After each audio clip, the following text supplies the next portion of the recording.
My guest today is Cerisse Velasco from Zynga. She's going to break down how gaming is changing the advertising game, quite literally. And today we'll dive into how brands are tapping into gaming to reach unexpected audiences, explore why mobile games are becoming the ultimate shopping cart inside your pocket, and how interactive reward-based ads are already shaping the future of digital marketing. And yes, the Real Housewives just got involved too. So if you love gaming, digital marketing, or just smart business moves, you're not going to want to miss this one. Enough from me. Let's get today's guest on. So thank you for joining me on the podcast today, Cerisse. Can you tell everyone listening a little about who you are and what you do? Well, my name is Cerisse Velasco. I am the Director of Brand Partnerships with Zynga for the Midwest, as well as our retail media network partnerships that we have. And a little bit about myself is I've been with Zynga for about 11 years in the mobile gaming space, specifically selling within our direct ad sales team, where I've been fortunate enough to live from different coasts, as well as work with clients internationally on helping them develop engaging programs to reach our players at scale in a fun environment place.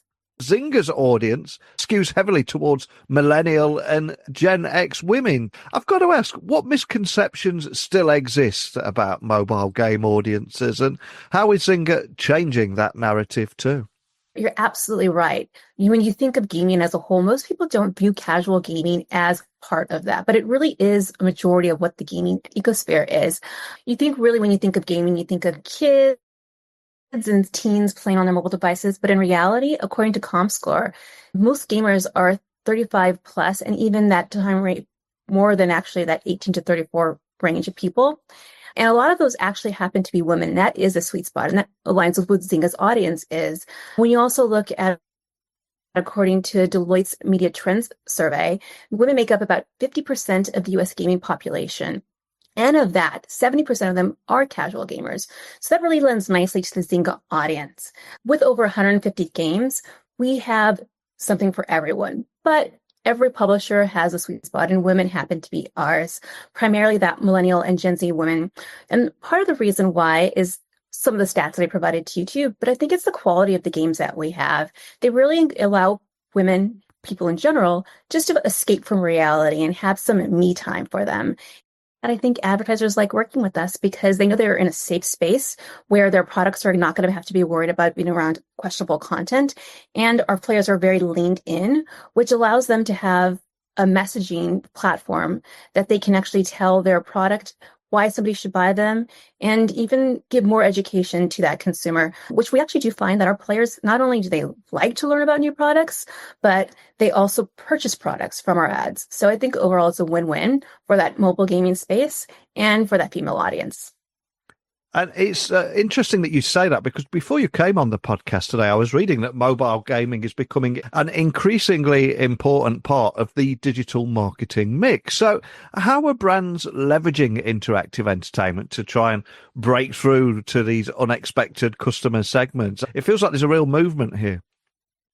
Most definitely. I think one of the reasons why is everyone's got a mobile device in their hand, which allows them to have basically a shopping cart in their hand. So when you're in that space, when you're actually in mobile gaming, you're relaxed, you're engaged. And when you see a product, you find, oh, this could actually be a good form to message to my consumers. In fact, we find that females as alone are responsible for 75% of the global purchases that are going to be made up in the next 5 years on their mobile devices. So what better place to reach somebody who's going to actually buy something than on their favorite mobile games? A couple of ways that our advertisers like to work with us is in some of our creative executions that they can actually reach these consumers, whether it's a rewarded video or rewarded ads that give players some kind of currency within the game in exchange for their time, which allows them to really have a one-to-one relationship with that advertiser, or through some of our custom playables that we built, which are basically mini games that we develop for our advertisers that allow them to highlight their product, teach the consumer on how to use their product, or even just have a fun engagement with their product so that the player themselves gets to really know the brand without having to just watch, let's say, a standard video or something. They actually have that emotional connection with them.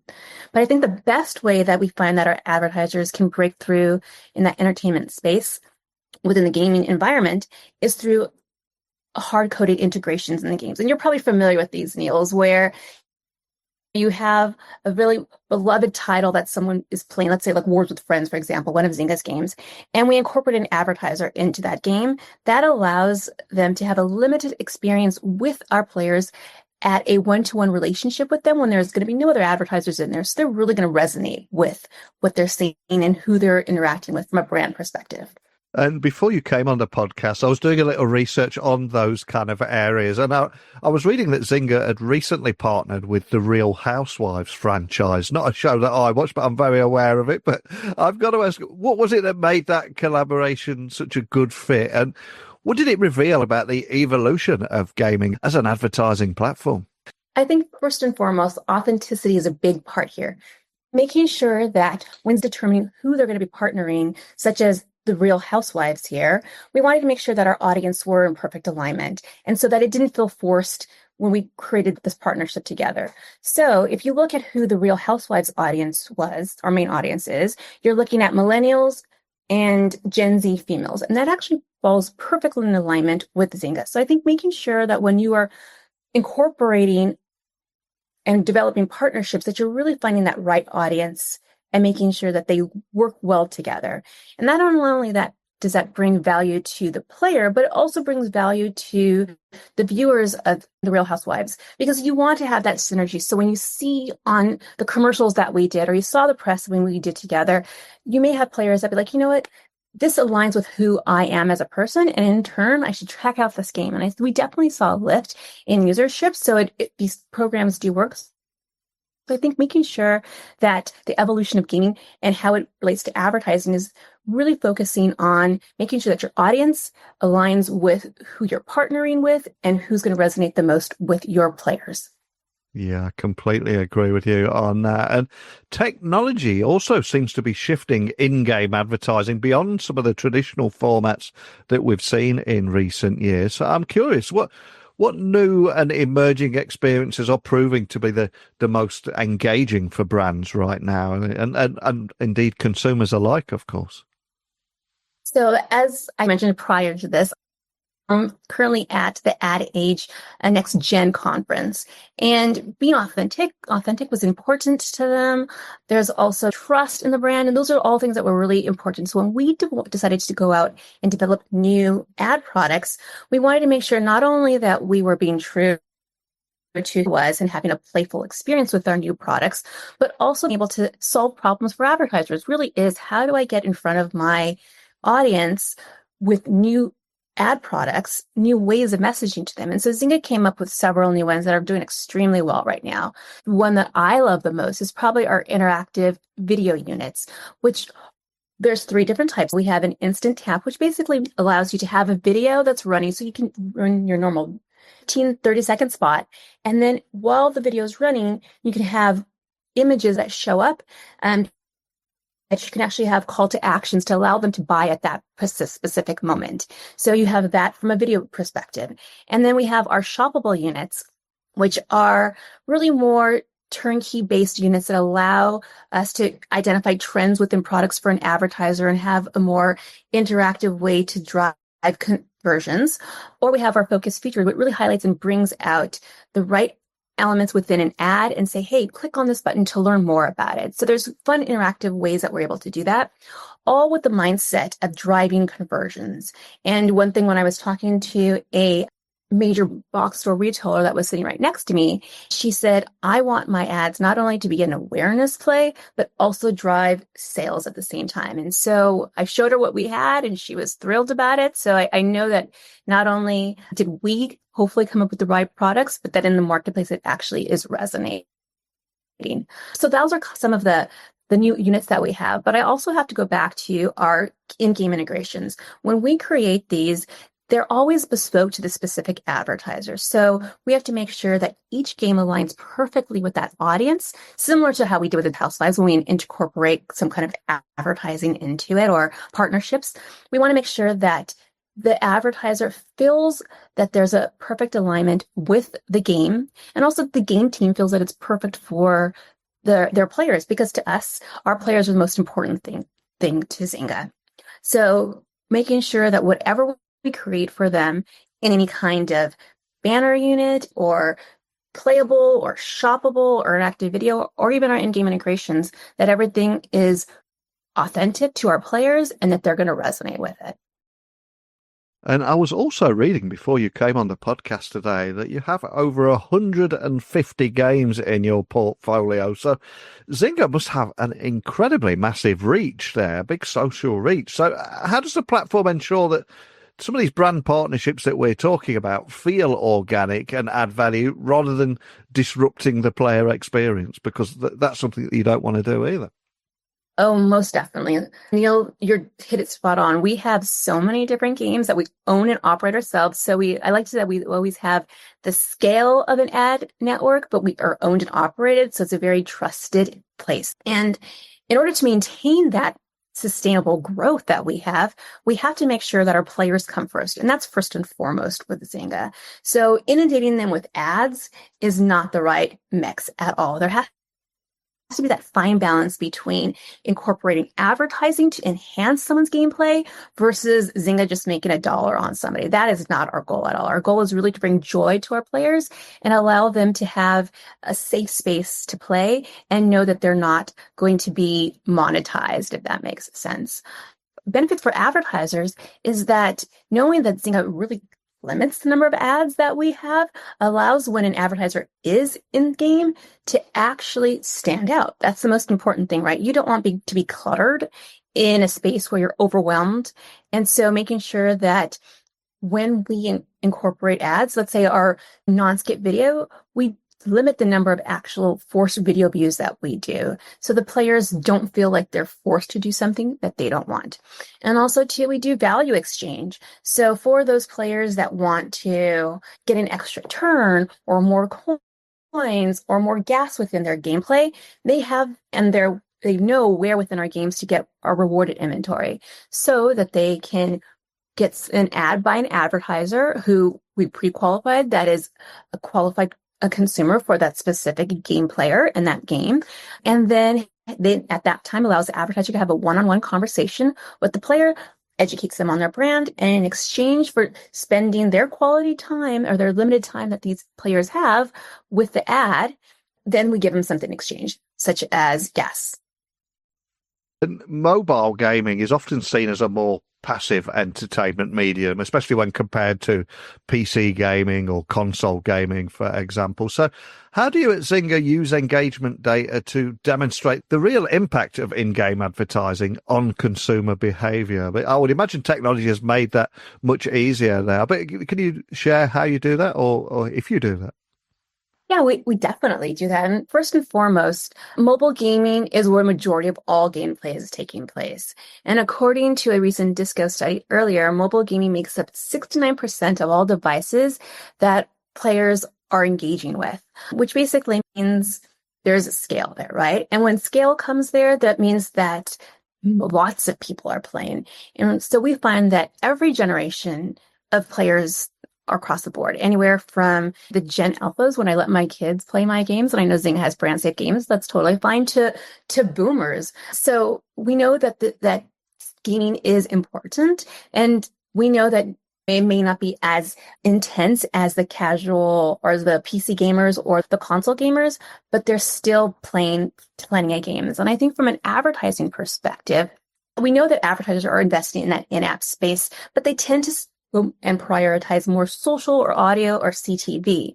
But I think when you're looking at how advertisers should actually be looking at the gaming space, it's really using mobile gaming as part of their media mix as more of a complement to it. So when you look at social, which is more of a passive scrolling experience, or TV and music, which is more of a background noise experience, at least I know with me, that's kind of how it is. I'm playing games while I'm listening to TV or the music in the background. Gaming is more of that leaned in experience, which in turn drives attention and engagement. But from an advertising perspective, I would say the environment is not only reinforce our brand messaging. So kind of to summarize this up together, gaming is a crucial component to a finely defined media mix modeling, which overall just kind of helps somebody with their omni-channel approach. And one thing we should highlight here, especially as privacy regulations increasingly tighten, and we are heading to a future where third-party cookies will slowly begin to disappear. How does mobile gaming offer brands a unique advantage in reaching audiences while respecting user data? Because it can be quite a fine, delicate balance. Most definitely. We see it even on our side, making sure that our consumers' data privacy is the most important thing to us because we want them to continue to come back. And if they can't trust that we are responsibly taking care of their data, they're not going to come back and play our games. So we find that there are consumers that do opt in and want to and allow us to do that. So we will help them with that and serve them ads that are relevant to who they are and what they're looking for.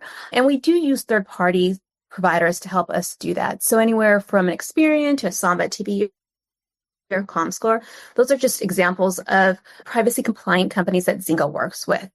For everyone else that chooses to maybe not be targeted or tracked with cookies, we always have a solution for our advertisers when it comes to that place. So there's a couple of ways that we do that. One, we utilize Comscore to find games and apps that index high against those people's behaviors, and we curate a custom list that's contextually relevant to those specific segments. From there, we identify the games that everyone wants, and then we dig in a little bit deeper to figure out who those audiences are so we can find patterns in behaviors and create personas. And I think that's the most important thing, right? Defining who that person is and making sure that we can figure out which games align the best with a specific person.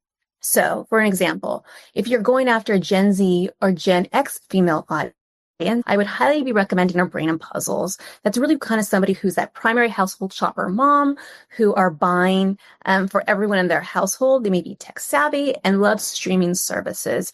And the games that I would suggest for them would be a Harry Potter Puzzles and Spells or something along the lines of our famous Words with Friends.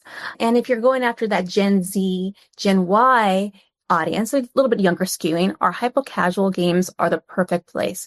Not only do they have a sense of social activation online, but they also love to do real life engagements. And that's one thing I did learn at that Ad Age Summit that I'm currently at right now, is that you went through a whole generation of people who literally were stuck at home when they were in their prime moments. And so they now want to go out and have experiences. So with Zynga's games, when we develop these types of hyper-casual games, it's really like finding trends and looking at what that consumer is doing and building games towards those people.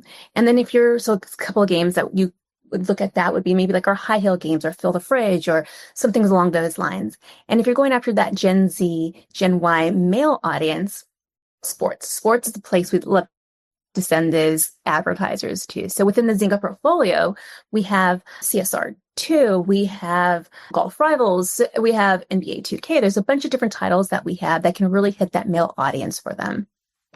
But overall, what we do really is making sure that we're matching the right game with the right persona to making sure that we are driving advertisers and giving them the most highest engaged audience as possible that will resonate with their brand. And so those are a couple of ways that we do it. And in addition to that, we also love to incorporate brand lift studies with our partners, making sure that we're using brand lift to help them measure and understand how each of the ad products that we are offering them resonate with the different audiences. So a couple of examples of our ad products based on the research that we've done through brand lift studies.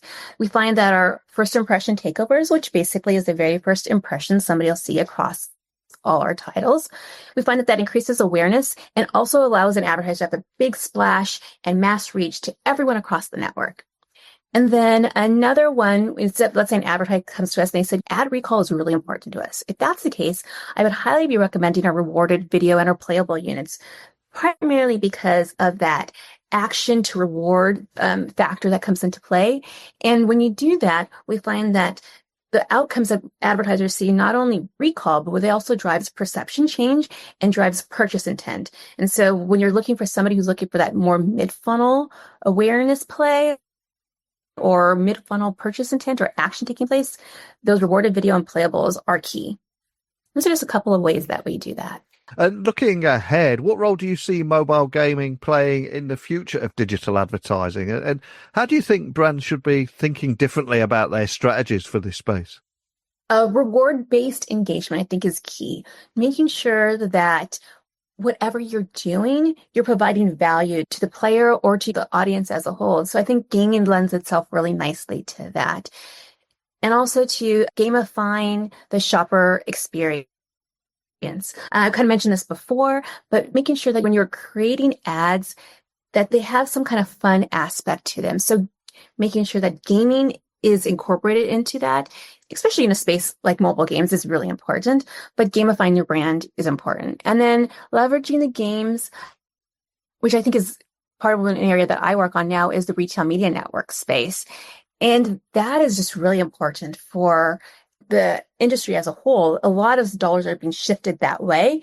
But how to gamify that? So we're working with retail media networks to amplify and grow the offerings that they have, which is basically taking ads that Zynga's been doing for a while, such as our playables, and bringing them to that space, allowing retailers to be able to go to their supplier partners and say, listen, you can do all the videos you want and you can do all the banners you want with us. That's fab. But now we have a more fun and engaging way to interact with your brand and still layer on our targeting. So I think those are three ways that the future of advertising is going to evolve in the gaming space. Fantastic. And for anybody listening that wants to dig a little bit deeper on anything we talked about today, we've covered a lot around Zynga games, the amount of games. You've got millions and millions of players out there and so many opportunities around technology and advertising, etc. Where should anybody listening go to find out more information? Anywhere you'd like to point them? Absolutely. ZyngaAds.com. That is where you can go and get an idea of the type of titles we have, to some case studies, to even view our ad products. It's a good one-stop shop to learn about Zynga and Zynga ads specifically. Well, as someone that has lost many hours of my life playing Words with Friends and Game of Thrones games and so many other titles that you've got there, it was great having a peek behind the curtain, some of the opportunities that are there for businesses and brands and understanding how it all works. But more than anything, thank you for sitting down with me and sharing your story. Thank you. Wonderful. Well, thank you, Neil. I really appreciate your time and wanting to learn more about Zynga.